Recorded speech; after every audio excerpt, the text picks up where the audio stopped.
and welcome to Redmen TV. I'm back on the coach. It's absolutely pissing it down outside. There was no way I could do this in the grounds or outside the grounds. This is a coach that has been waiting for an away win for a decent amount of time. Liverpool produced a resolute performance today. They really did. They got over the line, 1-0 win.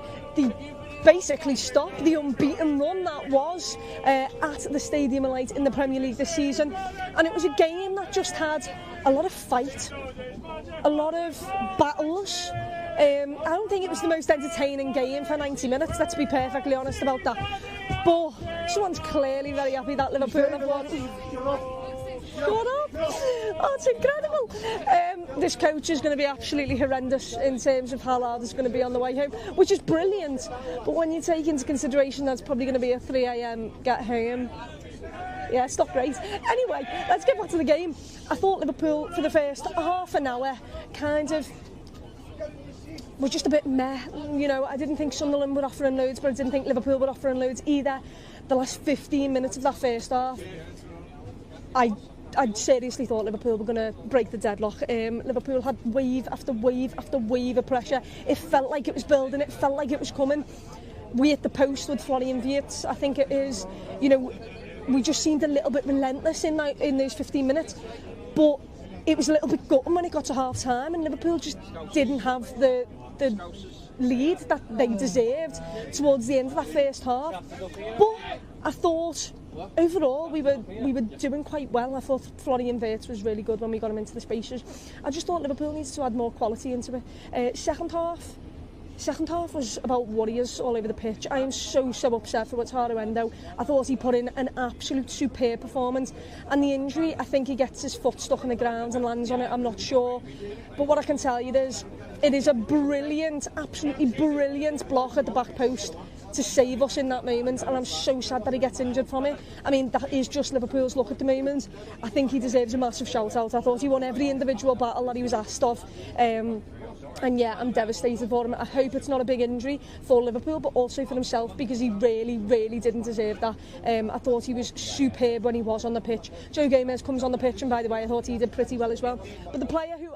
Let's get some of the bad news out of the way first, I suppose. So, like, Wataru Endo last night went off injured. But, like, can I just say before we get into this, the absolute battling that man was doing. He's an absolute warrior on the pitch. Like, he basically had one leg and he was still trying to jump up to win headers when that, I think it was a corner or a cross came in, but he was still trying to jump. He was still trying to do his bit. You could see him hobbling around for a good minute or so before he went down. Like, the man never gives up.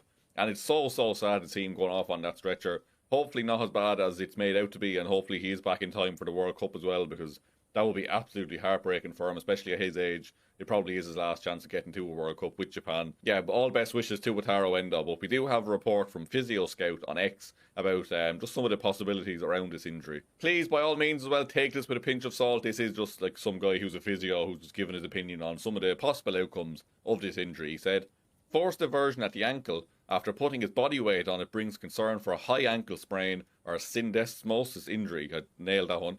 Due to the high velocity, scans will also need to rule out any lower leg fracture. Fibula is usually the structure at risk here. Expected recovery times: if high ankle sprain, 8 to 10 weeks with surgery. If fibula fracture alone, 6 to 10 weeks with surgery. If syndesmosis and fracture, 12 plus weeks. Scans will need to confirm the extent of the injury. We'll have to wait for further comment from Liverpool. So again, yes, take this with a pinch of salt, but it is looking like somewhere between maybe 6 and 12 weeks. Hopefully, like I said, he is back in time for the World Cup, because that would be so sad if you missed out on it. But hopefully the injury isn't as bad as expected, and hopefully he's back on the pitch soon, because what a man. I love the man. Let's get into the second talking point. I think there's 4 talking points in regards to the starting lineup, and let me know your thoughts right now. On Endo, I think this is a great talking point, but also not a talking point I wanted to have at all in regards to the injury. Oh, can you believe it? You know, devastated for him. Devastated more so for Endo. Yeah, he's missed he's going to miss a large part of games now after coming back into the team, into the league. But we've got a new member on the stream, Dynamic Mick 6751. Thank you very much for your support, mate. Welcome to the members club. And a James Gallagher, another donation, mate. Too generous. No Jones was criminal. He was brilliant when he came on. That little flicker. Yeah, that was amazing. Mac was poor. He was. We'll talk about Jones later. There's a lot to talk about in the stream. We're definitely going to cram it all in. So do stay tuned, guys. We'll be live for at least another half an hour, 40 minutes. We'll get it all in. James, thank you for your donation. And thank you to Dynamic Mick for becoming a member. the problem with Endo wasn't even that he's missing a few games now in the Premier League, or a lot of games. It's the World Cup. That was the main thing I'm thinking of. I'm thinking, oh my God, I assume he's still the captain of the Japan team in the World Cup. That is obviously something that he's had his eye on and locked in. Like, let's get fit for then. This injury does set him back. I hope he can make it there. I think everyone does in this stream, right? Yeah, Endo was also as well. I think, you know, when a player, do I think that? No, I don't really actually. It's like he got injured there, but he could have had a bad game, or he could have not shown up in the game. And you're going, well, you know, Gomez is coming on, okay. But I actually thought Endo had a really good game, and I thought Gomez is coming on. Okay, ooh, I don't know. Endo looked really assured there actually, and he put a good account of himself forward. And you've got to put context around it. His first Premier League start in since Brighton, was it last season? Final game of the season. That's some game, some performance. I think he did really well. The only negative I think from Endo would have been that cross into was it Salah, I think, in the box there. He just lifted it slightly. Perhaps a better delivery there, but you know, he's not even match fit. I don't blame him at all. Huge commiserations and I guess a get well soon to Wataru Endo, who was Liverpool's 5th choice right back on the day.